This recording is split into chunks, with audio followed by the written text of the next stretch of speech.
My guest today will be Jack Canfield, author of the Chicken Soup for the Soul series, which has sold, we'll ask him, because every time I check a website, it's up, but I think it's over 100 million copies. And another book, a particular book he wrote, which has been very popular for the last few years, called The Success Principles. And he will be my guest in the first half. And then in the second half, Bruce Lipton.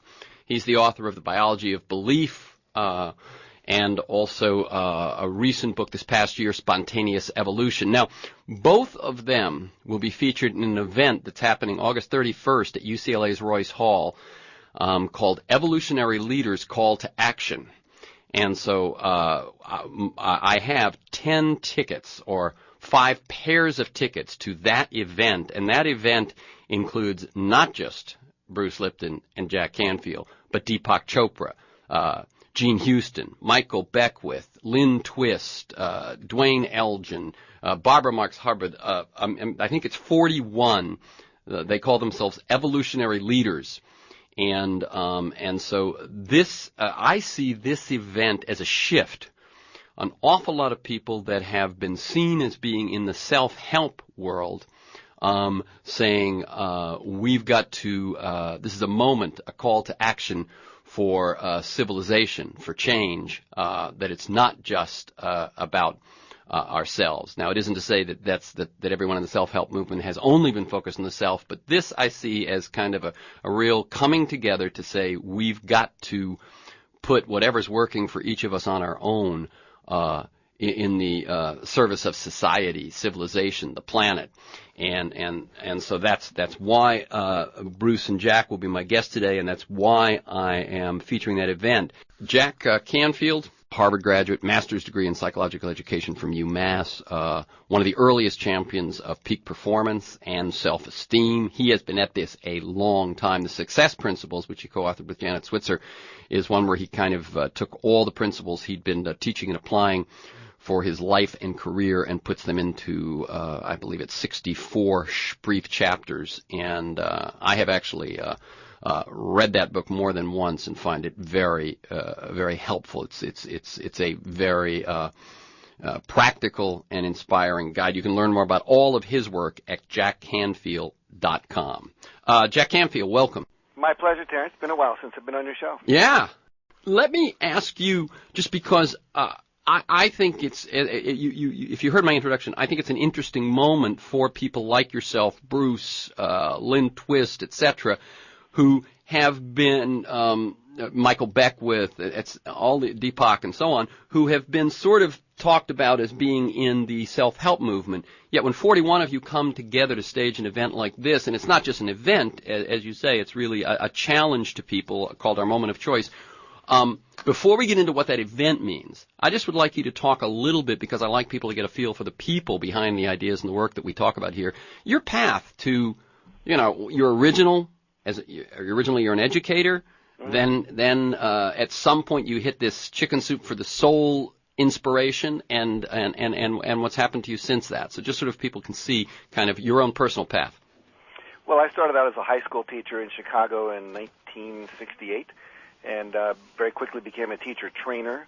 And then one day someone said, my husband's company needs to know what you're teaching us. And it was all about self-esteem and peak performance and setting goals and clarifying your values and so forth. So I started doing corporate work. And then one day someone said, all those stories you're telling, they ought to be in a book. So that became Chicken Soup for the Soul. And at the end of the first book, we said, if you have a story, send it in. Maybe we'll do a sequel. Well, here we are. It's actually 225 titles in the series. We just sold all 225 titles to a company called Ennui Publishing in China. They think they'll sell 500 million books in the next 10 years. So we're up to about 125 million copies in 37 languages worldwide. So it's been quite a phenomenon, way out, pacing anything we imagine, but you just have to ride the horse once it takes out of the barn. Yeah. And it's been a great run for those books, but more recently, as you know, I did the Success Principles book and really became interested in how could I share the success I'd had, how could I teach other people to have that same level of success. And then about 3 years ago, became really involved in the whole ecological, spiritually sustainable, and ecologically sustainable world through a group called the Pachamama Alliance, and became really awakened to the global need to get this planet back on course. And so I've been teaching Awakening the Dreamer Symposium through the Pachamama Alliance and through the Evolutionary Leadership Council, which these 41 people are members of, that will be at Royce Hall on Tuesday, August 31st at 7:30 p.m. We are working together, people literally, CEOs of corporations, people from the entertainment industry, politicians, spiritual leaders, ministers, university professors, scientists, etc., all coming together to say, we really have to turn this world around. The ship is headed toward a sandbar, and there's only so much time before it won't be able to be turned around. So all of us who are conscious are doing our best to awaken the world, not just to their spiritual self and their personal self, but also to their world citizenship self.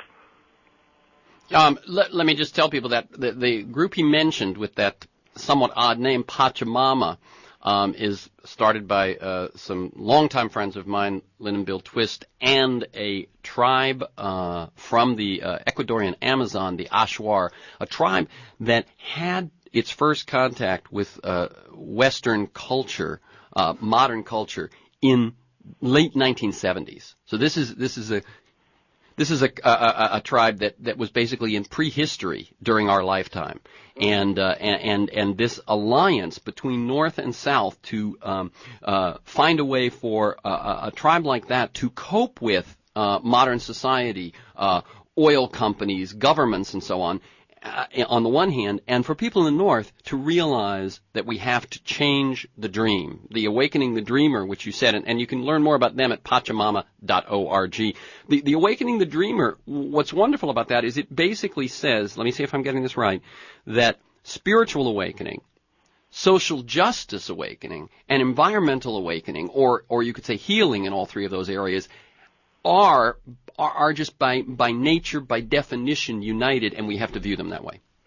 Yeah, you have to have all three happening, because really if you're not tapped into your spirit, which is the life force within you that animates you, then you really don't appreciate the life force that's in all species on the planet. Ecuador, as you know, just recently passed a new constitution where they had about 200 people come and live together for 2 years, representing every aspect of Ecuadorian society.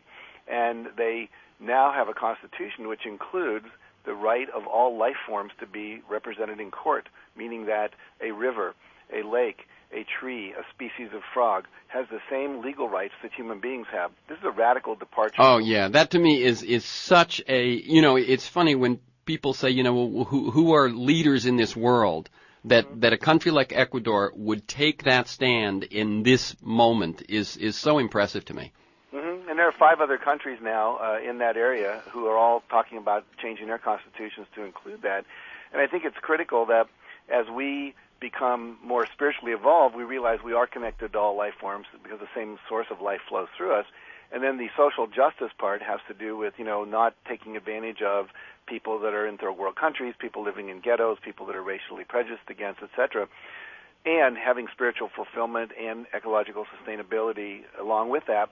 Everything's interconnected, and that's what we're learning, that our individual health is related to the health of the planet. We now have more disease. You can go and do all the things you're supposed to do. You can fast. You can eat all the nutrients.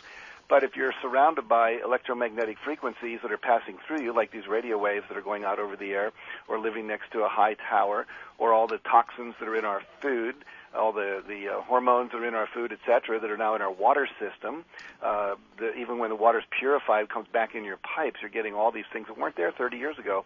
So we literally have to become aware now of the entire ecosystem, because we're realizing we are part of that fabric of life, and everything out there affects us, and we affect it. I've been doing a lot of work for the last few years on story. What I do when I'm not on the radio is I'm teaching nonprofits and foundations how to tell better stories and how important it is to tell their story. Now, obviously, you started, as you said, as a teacher, then a trainer, and then struck this live wire of story and how much story means to people. There's something going on here in which we've got to change the story we tell ourselves. Mm-hmm. Just if you'd speak to that a little bit. Well, the story we believe about how we all got created, what we call our creation story, whether it's the Garden of Eden or the stories around the different world, the different religions. And right now we have a story that says that we are successful if we consume more. And so literally we talk about Americans as consumers. We used to talk about Americans as citizens. So the story we tell ourselves about ourselves and what success means, like if you look at a book on, a collection of success stories, you're going to see people that climbed Mount Everest, that, built a company, that won an Olympic medal, etc. And yet really what the story we need to tell ourselves now is about cooperation. And you'll see all these stories that are coming present. For example, the story you're familiar with of the eagle and the condor that comes out of the native indigenous tribes of the South America and Central America. That, they said when the eagle and the condor fly together in the sky, there will be an evolution of peace on the planet, and everything will be living in harmony again. Well, the eagle represents the north, which represents our brain, and in the prophecies that have been told in the rainforest, it said that the people of the north will become the best thinkers on the planet. In fact, eventually they'll have machines that think for them. This is over 1,000 years ago, this story was told. And here we are now with computers. I just bought an iPad, so we've got it down, and I can read stories on my iPad, whole books, that I can download from Amazon and so forth. And yet the people of the South that represent the condor are the people of the earth, the people of the heart. And now all these stories are coming together from all these cultures, talking about how the heart and the brain, when they come together, we have wisdom. So we are literally at a cusp of so many different traditional stories and projections and what's going to happen. In this year 2012, we're going to see a huge shift in consciousness, and we get to live to see that. That's extraordinary. Yeah, and I think what I would also say is that there is, there's a story being told by some in America that's really the opposite story. It's A, that you are in it for yourself. It's B, that it's all competition, and immigrants are your enemy, and Muslims are your enemy, and all of this stuff for political advantage and so on, and to keep actually progress from happening by locking people into these oppositions. And so it seems to me one of the things I say, and I would assume this is you believe this as well, is that it is tough to fight